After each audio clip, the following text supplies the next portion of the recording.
Glórias a Deus. Deixa eu fazer um teste no áudio aqui para ver se está tudo ok. Deixa eu iniciar aqui.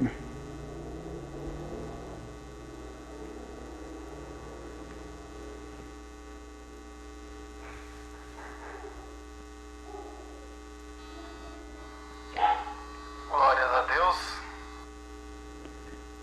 Amém, meus amados. Está tudo certo aqui. Vamos estar iniciando mais um momento de ensino da Palavra de Deus. Graças damos ao Senhor, porque estamos aprendendo do livro do Apocalipse, é a maratona apocalíptica, e os irmãos que têm acompanhado o nosso ensino aí têm entendido bem daquilo que o Senhor Deus tem nos ensinado, né? Já que o livro do Apocalipse é um livro bem complicado, bem complexo, mas o Senhor tem nos dado graça e não tem ficado nada de obscuro, né? Até aqui nós temos entendido bem aqui. Nós iniciamos, aliás, fizemos por inteiro o capítulo de número 5 do livro do Apocalipse, no ensino passado, né? Nós concluímos ele. E agora nós estamos no capítulo de número 6. Amados, no capítulo de número 6, nós vamos tratar dos Cavaleiros do Apocalipse. Na verdade, o capítulo de número 6 é a abertura dos selos. No capítulo de número 5, nós vemos ali o Cordeiro tomando da destra de Deus, da mão direita de Deus que estava no trono, o testamento, né, que nós podemos chamar aqui de testamento, é o livro com 7 selos, um rolo, né, como nós já ensinamos na quinta passada, aliás, na sexta passada, e agora no capítulo número 6 começa a desatar os selos. Os 4 primeiros selos deste livro são os 4 primeiros cavaleiros, são os cavaleiros do Apocalipse. Então é disso que nós vamos falar aqui, tá bom? Então agora o Cordeiro ele vai desatar os 7 selos, e nos 4 primeiros selos nós vamos falar dos cavaleiros do Apocalipse. Capítulo 6 de Apocalipse, verso de número 1. E havendo o Cordeiro aberto um dos selos, olhei e ouvi um dos 4 animais que dizia como em voz de trovão, vem e vê. Um dos 4 animais. Quem é esse um dos 4 animais? Lembra que nós já estudamos os 4 seres ali viventes que estão na presença de Deus, diante do trono, que tem lá um link com Ezequiel. Então, são esses seres viventes, tá? Então, um desses seres viventes, né, aqui nessa interpretação é um dos 4 animais, ali, que então nós já aprendemos que seriam querubins ali diante da presença de Deus. Então, um desses querubins, ele chama João, né, com voz de trovão, a Bíblia diz, e fala para João, vem e vê, tá? É isso que ocorre aqui no verso de número 1. Aí nós estamos então agora no verso de número 2, ó. E olhei e eis um cavalo branco, e o que estava sentado sobre ele tinha um arco, e foi-lhe dado uma coroa, e saiu vitorioso e para vencer. Então quando este querubim chama João, e João olha, ele vê um cavaleiro montado num cavalo branco, e ele diz que esse cavaleiro ele tinha um arco, ele foi chamado, ele saiu vitorioso e para vencer. Quem é este cavaleiro no cavalo branco?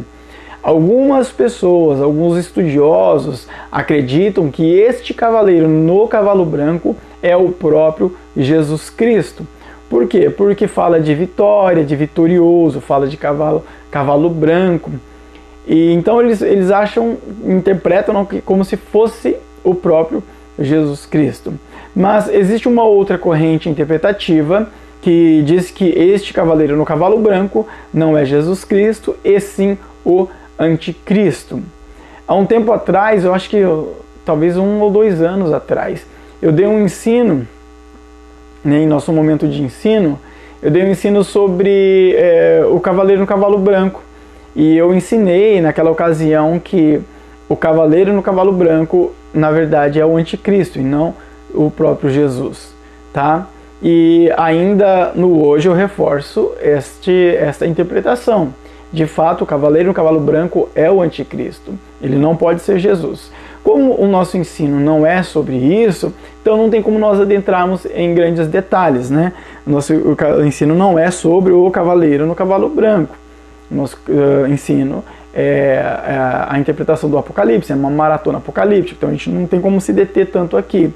Mas se nós passarmos de modo rápido, assim, para nós não deixarmos nenhum eco aqui, nenhum espaço vazio, nós vamos notar que este cavaleiro no cavalo branco, ele vem com uma, digamos assim, com uma figura de paz, né? E nós sabemos que o anticristo, ele vem com essa figura de paz, mas é, na verdade, uma falsa paz.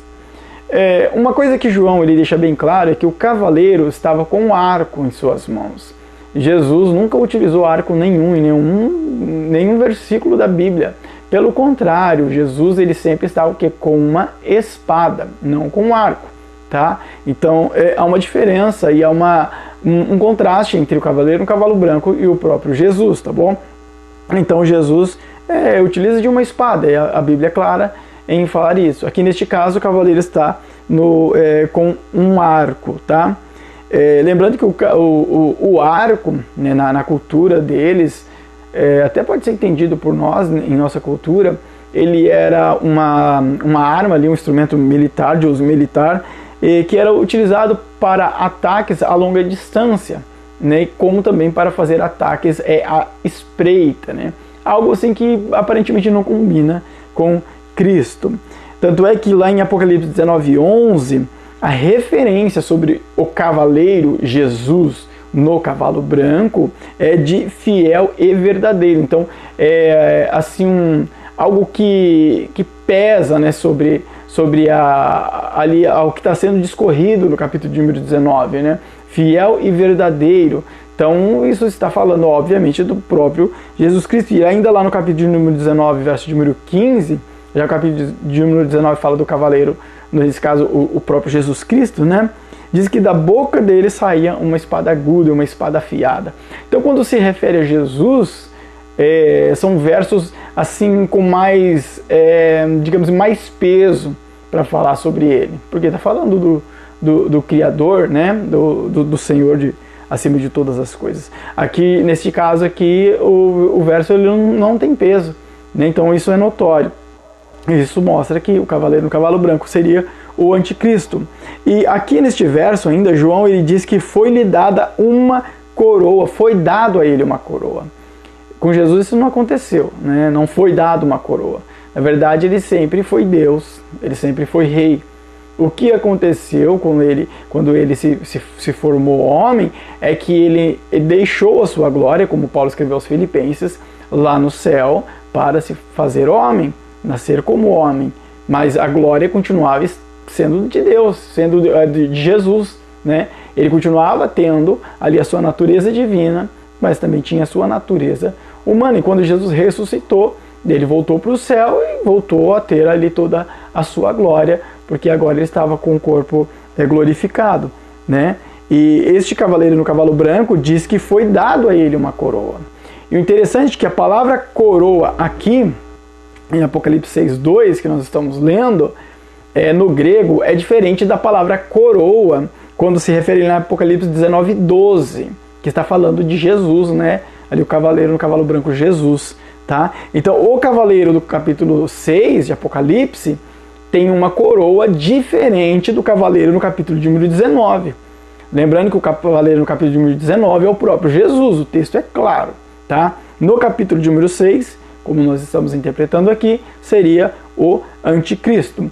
A palavra coroa para, no caso, o cavaleiro do cavalo branco, aqui no capítulo 6, é Stéphanos. A palavra coroa, né, no grego, lá para o Apocalipse 19, verso de número 12, que é o Jesus, é diadema no grego, tá? Então, as coroas são diferentes. A coroa do cavaleiro do capítulo 6 é uma. A coroa do cavaleiro no capítulo 19 é outra, tá? Então, enquanto o cavaleiro do capítulo 6, que nós estamos tratando, está usando a coroa Stéphanos no grego, o do capítulo 19 está usando o diadema no grego. Então, é uma coroa diferente. E qual é a diferença dessa coroa nos tempos bíblicos? Essa coroa do capítulo 6 é uma coroa de vencedor, tá? Então aquele que vence algo recebia uma coroa como honraria. Mas isso não quer dizer que ele fosse um rei, mas ele apenas foi honrado por conta de uma vitória. Já a coroa diadema ali do capítulo 19, na cultura deles, nos tempos bíblicos, era uma coroa de realeza. É diferente, são coroas diferentes. Então é uma coroa de realeza. Capítulo 19, sabemos que o cavaleiro é o próprio Jesus, o texto diz. Só que aqui no capítulo 6, o texto não diz que é Jesus. E como a coroa não é uma coroa de realeza, então nós só podemos apontar para o anticristo. Outro fato interessante que ainda neste verso de número 2 do capítulo 6, que João descreve o cavaleiro no cavalo branco, é a respeito de sua ação. O texto diz, o verso diz que ele saiu vitorioso e para vencer. Ou seja, se ele saiu vitorioso, ele saiu com vitória garantida. Só que o texto ainda dizia para vencer. Ou seja, existia ainda batalhas para serem vencidas, tá? Este é um papel que está bem mais vinculado ao anticristo do que a Cristo. Porque Cristo ele venceu tudo, não tem nada para vencer. O que ele precisava vencer era quando ele estava na terra como homem. Então ele precisava vencer a tentação, precisava vencer a cruz, vencer ali a condenação, enquanto homem. Depois que ele ressuscitou, ele venceu tudo. Não existe batalha mais para Deus vencer, tá? Mas lá no Apocalipse diz que Satanás se levantará contra ele e ele vai com o sopro de sua boca e tal. A Bíblia diz lá depois do milênio e tal, mas aquilo ali já está ganho, meu querido. Deus não tem que batalhar para vencer algo, porque Ele é Deus, está acima de tudo e de todas as coisas. A única coisa que Jesus precisava vencer eram as coisas aqui da terra enquanto homem. Como Deus, Deus é o Senhor da vitória, né? O Senhor dos exércitos. Não existe batalha que Ele precise batalhar para alcançar algum tipo de recompensa, uma vitória. Não, com Deus isso não se encaixa, tá? Então este texto aqui, como eu disse, não é o nosso tema, falar do cavaleiro no cavalo branco, mas este cavaleiro aqui é o anticristo e não o Jesus Cristo, tá bom? Então este é o primeiro cavaleiro, né? Verso de número 3, e havendo aberto o segundo selo, ouviu o segundo animal, dizendo, vem e vê. O segundo animal é o segundo querubim, o segundo ser vivente que está à presença de Deus, que nós já aprendemos no ensino passado, tá? Então, este segundo querubim chamou, João falou, vem e vê. João, então, ele contempla o que está sendo descrito agora no verso de número 4. E saiu outro cavalo vermelho, e o que estava sentado sobre ele foi dado que tirasse a paz da terra, que se matasse uns aos outros, e foi-lhe dada uma grande espada. Esse já é o cavalo vermelho, tá? Lembrando, amados, que os 4 cavaleiros, eles acontecem depois do arrebatamento da igreja, tá bom? Isso daqui é uma descrição dos acontecimentos do período da grande tribulação. Aí você vai falar, mas irmão, você não falou do arrebatamento da igreja. Não tem que acontecer o arrebatamento da igreja primeiro, para depois acontecer essas coisas, os cavaleiros do Apocalipse? Sim, só que o livro do Apocalipse não está escrito em ordem cronológica, tá? Todos os escatólogos sabem disso. Ele não está em ordem cronológica. Então, ele não vai começar com o arrebatamento. Embora, no nosso contexto real, aqui tudo começa com arrebatamento, tá? Para que, então, se cumpra as coisas do Apocalipse em relação à grande tribulação. Mas, na Bíblia, não é assim que está, tá bom? Nós já estudamos isso nos primeiros ensinos, do porquê que a Bíblia está em fora de ordem cronológica, né? Não está na ordem cronológica, porque que ela foi escrita em símbolos, né? Os irmãos se lembram disso, não há necessidade de voltarmos. Mas por isso que aqui inicia, né, o cavalo branco, que seria o anticristo. Outro motivo pelo qual não poderia ser Jesus, né? Sai muito fora do contexto dos cavaleiros em si, tá? muito fora. Então, seria então o anticristo, inicia com o anticristo depois do arrebatamento, e após o anticristo, nós vamos estudar mais à frente, sobre o período de paz e governo e tal. Aqui não fala sobre isso, tá? Aqui João descreve ali os acontecimentos dos cavaleiros ali de uma forma passada, direta, então ele não vai descrever esses detalhes, os detalhes estão logo à frente, tá bom?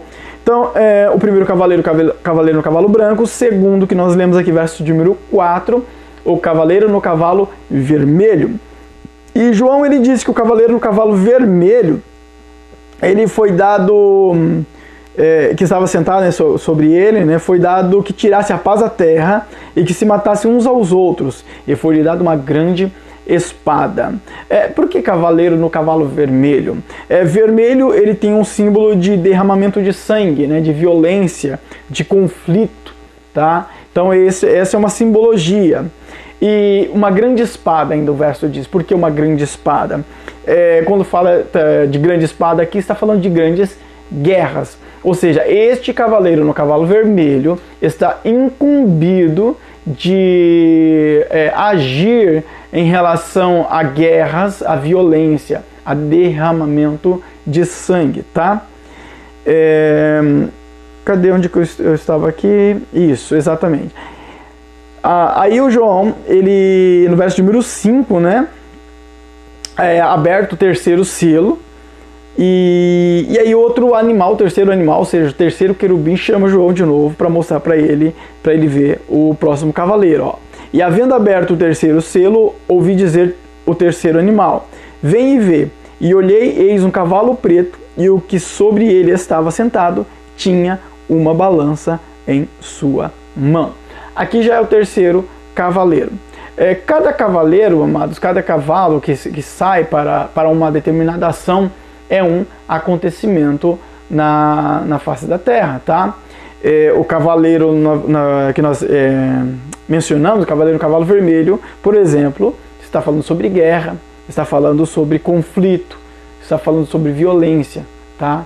Então, as pessoas que não forem arrebatadas, que vão passar pela grande tribulação, vão vivenciar essas coisas, vão vivenciar guerras, conflitos, derramamento de sangue e violência, tá? O cavaleiro no cavalo preto, que nós lemos agora. Preto aqui simboliza fome e miséria. Hoje, nos nossos dias, né, quando fala da cor preta, simbolizando algo negativo, muitos se levantam, a mídia se levanta dizendo que não pode e querem mudar um punhado de coisa, né, até na língua portuguesa, porque fala que isso não pode, que isso é racismo e tal. Mas na verdade isso daqui é algo da cultura deles, tá? Então nós estamos transmitindo algo da cultura deles. Então para eles aqui, o preto, ele tinha essa conotação, principalmente dentro deste caso aqui das questões escatológicas, tá? O próprio Jeremias, lá em Lamentações, capítulo 5, verso de número 10, para você ter uma ideia, ele associa a cor preta à fome, tá? Então é algo que vem dos tempos bíblicos, é algo ali da cultura deles, tá? Não tem como eu mudar isso, porque está na Bíblia, né? A Bíblia está na Bíblia, é a palavra de Deus, não tem como mudar, alterar isso daí, tá bom? E é coisa da cultura deles lá, né? E este cavaleiro aqui, no cavalo preto, ele simboliza a fome e a miséria. E onde que eu estou aqui? Ah, tá. O texto diz que ele tinha uma balança na mão. Agora, por que ele tinha uma balança na mão? Quando nós vemos aqui uma balança, é um símbolo, tá? Falando de racionalização de alimento, tá? Por conta do que? Da fome. Ou seja, aqueles que estiverem no período da grande tribulação, que não forem arrebatados, eles vão passar por período de grande fome. Por conta da fome, o alimento será racionado, tá? Então, por isso, a questão da balança aqui. O profeta Ezequiel, lá no capítulo de número 4, verso de número 16, por exemplo, ele descreve algo nesse sentido, sobre balança e alimento. Ó, até um trecho deste verso, né? Ó, eis que eu torno instável o sustento de pão em Jerusalém, e comerão o pão por peso. Então note que essa referência aqui em Ezequiel capítulo 4, verso de número 16, nos traz uma ideia do que acontecerá no tempo aqui da grande tribulação em relação ao cavaleiro no cavalo preto, tá? Comer pão por peso, ou seja, alimento racionado por conta da grande fome que o povo, o ser humano, né, a humanidade há de passar nesse período, tá bom? Vamos ler agora o verso de número 6, ó. E é a continuação ainda do cavalo preto, né? E ouvi uma voz no meio dos 4 animais que dizia: uma medida de trigo por 1 dinheiro, e 3 medidas de cevada por 1 dinheiro, e não danifiques o azeite e o vinho. O que esse verso quer dizer? Falando ainda sobre o cavaleiro no cavalo preto, que está falando sobre fome e miséria. A palavra medida aqui, utilizada na língua grega, é koinix.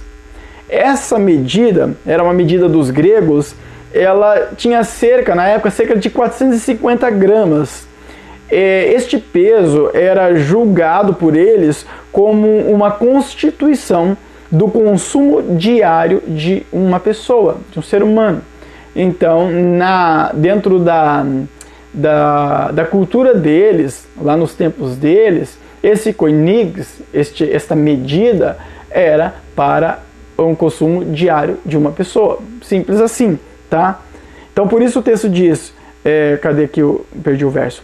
Ouvi uma voz que dizia lá, uma medida de trigo por 1 dinheiro. Está falando o quê? De um alimento necessário para um dia. E ainda diz 1 dinheiro, né? Ou seria 1 denário aqui. Denário, ele era o valor que pagava a diária de um trabalhador. Ou seja, no tempo da grande tribulação, 1 dia de trabalho equivale a 1 dia de alimento. Seria isso daí, tá bom? E ainda o texto continua dizendo, não danifiques o azeite e o vinho.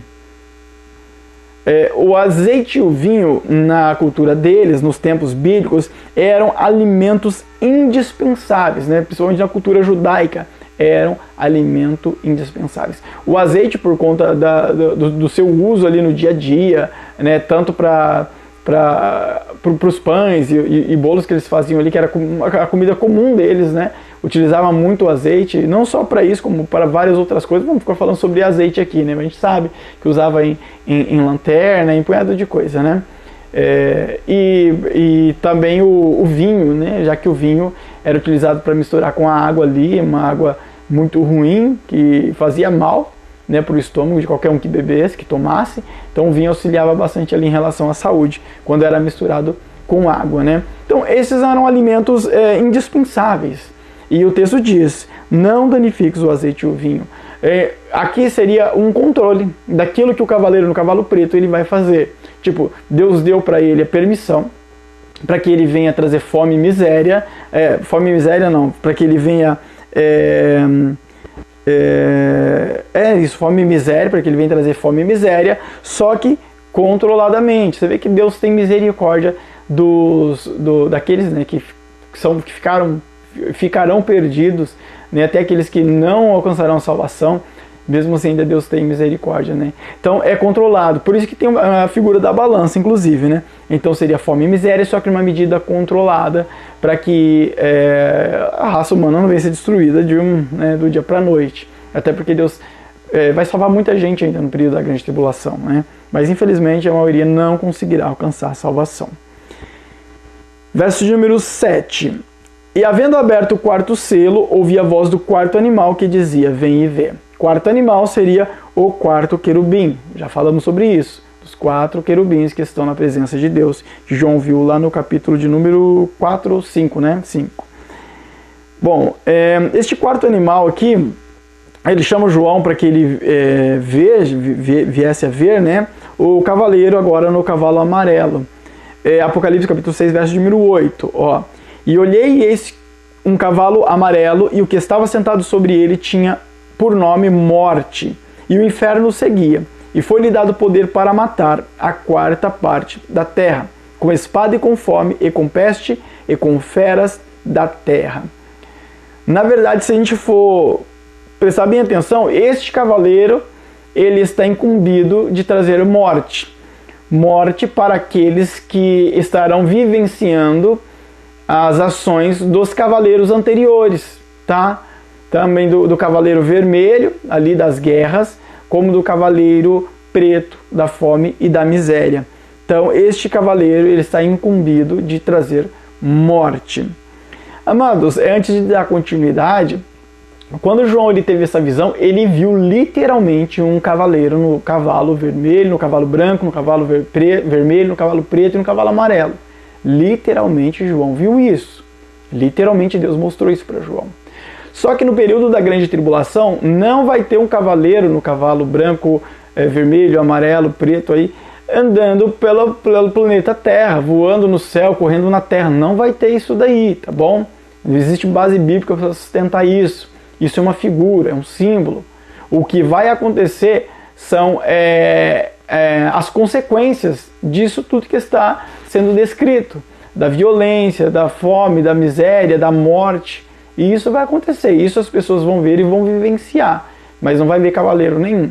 Agora, se no âmbito espiritual, que os olhos humanos não enxergam, de fato vai ter um anjo lá da morte, um ser espiritual, né, correndo pela terra e fazendo isso, né, simbolicamente ali num cavalo, aí é uma outra questão, tá? Mas no sentido literal, na lógica humana, na visão humana, isso não vai existir, tá bom? Se for existir no sentido espiritual mesmo, e invisivelmente, né, como os anjos estão ao nosso redor, como a Bíblia diz, mas nós não vemos ele a olho nu, né, com os olhos físicos, apenas se Deus nos der uma visão e tal. Né? Se for também dessa maneira, amém, mas a Bíblia também não diz. A verdade é, João de fato viu isso. E na época da grande tribulação, os seres humanos não vão ver esse tipo de coisa, mas vão vivenciar todos esses acontecimentos, tá? O cavaleiro no cavalo amarelo fala de doenças e morte, tá bom? O nome morte aqui denota a função do cavaleiro neste cavalo amarelo. A função dele é trazer morte. Como eu disse, morte para aqueles que vão estar sofrendo as consequências do cavaleiro no cavalo vermelho, violência, guerra, e as consequências do cavaleiro no cavalo preto, né, da fome e da miséria. Mas o texto ainda diz que foi dado poder a ele para matar a quarta parte da terra, mas antes aqui, ele tinha por nome morte e o inferno o seguia. A Bíblia diz, o inferno o seguia. Quando diz o inferno o seguia, não está falando de demônios, tá? Não tem nada a ver, não é demônios. Quando diz o inferno, não está falando do lugar, inferno, né? Indo atrás dele, não, é um símbolo. A palavra inferno aqui, no grego, é Hades. Hades nós sabemos que é a habitação dos mortos, ou seja, as pessoas que morrem sem Cristo, vai para onde? Para o Hades. Aqueles que morrem com Cristo, vai para onde? Para o seio de Abraão, para o paraíso, aguardando os acontecimentos do Apocalipse, né? Esse Hades aqui seria o lugar onde as pessoas estão, que, segundo Jesus, eu não vou entrar em detalhes aqui, senão a gente vai entrar em outro ensino, sofrendo, neste momento, tormento, tá? Por conta de não ter aceitado a graça e o perdão de Cristo, né, de Deus. Então, quando diz o Hades o seguia, está dizendo que todos aqueles que morrerem no período da grande tribulação, por função deste cavaleiro aqui, né, passando ali pelos problemas, pelas consequências do cavaleiro vermelho, do cavaleiro no cavalo preto, todos que morrerem vão para o inferno. Ou seja, todas as mortes que passarem por este cavaleiro irão para o inferno. Por isso que a Bíblia diz, o inferno o seguia, o Hades o seguia, tá? Existem aqueles que serão salvos, que morrerão neste período também? Provavelmente, tá? Provavelmente existirão, mas estes não estarão sendo mortos em seus pecados. Então eles vão para o paraíso também, não vai estar num lugar de tormento. Mas aqueles que morrerem por esse cavaleiro aqui, né, por essa morte aqui, que estarão fora do querer da vontade de Deus, vão para o inferno. É isso que o texto quer dizer. O inferno o seguia, o Hades, né? Ainda o texto ainda diz que a quarta parte, né? E o que estava citado sobre ele tinha o nome morte, o inferno seguia, e foi-lhe dado poder para matar a quarta parte da terra. Ou seja, pega toda a vida que tem na terra, no período da grande tribulação, a igreja não está mais na terra, e divide ela em 4. Pega uma só dessas 4 partes, pega só uma. Essa é a parte que vai passar por este cavaleiro, que serão mortos, tá? E são esses que vão para o Hades, tá bom? A quarta parte é isso. Tá. Aqui ainda diz o texto, né, concluindo aqui este verso, que foi-lhe dado poder para matar a quarta parte da terra, ó, com espada, com fome, com pestes e com feras da terra. Ou seja, o verso descreve os tipos de morte que vão existir nesta época aqui da grande tribulação. Não que esses tipos de mortes não existam hoje, existem, mas nesta época ele vai existir com uma eficiência maior, né? Então a grandeza dos acontecimentos vai ser de escala mundial, tá? Então, com espada está falando de guerras, com fome está falando de escassez, já fala ali do cavaleiro no cavalo preto, por exemplo. A espada fala do cavaleiro no cavalo vermelho, né? Com guerras no caso. Com pestes, está falando de doenças, e feras, ou seja, os animais ferozes vão se levantar contra os homens e vão matá-los também. Até porque muitas pessoas vão tentar fugir das guerras, na lógica, né? Fugir das guerras. Vão para onde? Vou, sei lá, para mata, para floresta. Chega lá, vai ter animais ferozes para matar eles. Não, vou me isolar, tipo, no porão da minha casa. Lá vai ter peste e doença para matar eles, tá? Eu vou, sei lá, pro deserto, para outro lugar, lá vai ter fome para matar eles. Então eu vou para cidade, lá vai ter a guerra para matar eles. Ou seja, não tem como fugir da morte aqui, né? Essa é a verdade, tá? Então ele sai para matar, tá bom?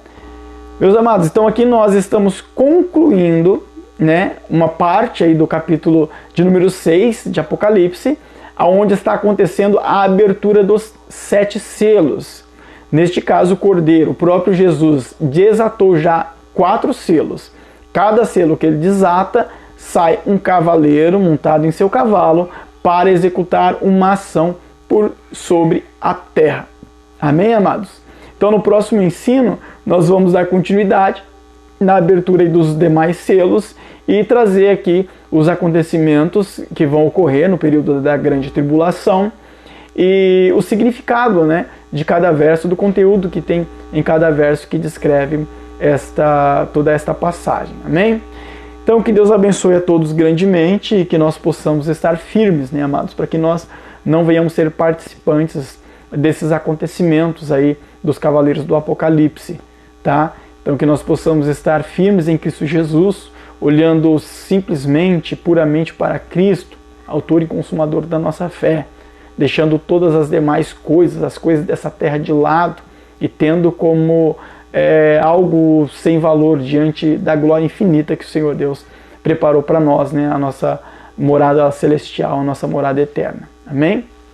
Próxima sexta, às 18h30. Hoje eu comecei um pouco mais cedo, tá? Mas alguns minutos mais cedo, eu não vi direito. Então, os irmãos que não pegaram o início, volta, depois que terminar, assiste o início para você entender bem, né, o que está sendo discorrido, senão vai ficar coisas para trás. Aí vai chegar depois no final do Apocalipse, você vai falar, poxa, o Apocalipse é difícil, eu ainda não entendo, mas porque perdeu várias coisas. Então, se você perder, você vai ficar sem entender de fato. O nosso objetivo aqui é trazer de forma transparente o significado do livro do Apocalipse, né, a interpretação dele, tá? Para que não fique nada assim, para que a igreja cresça na graça e no conhecimento de Cristo mesmo, tá? Esse é o objetivo, né? Então, assista o início para que você não perca, tá bom?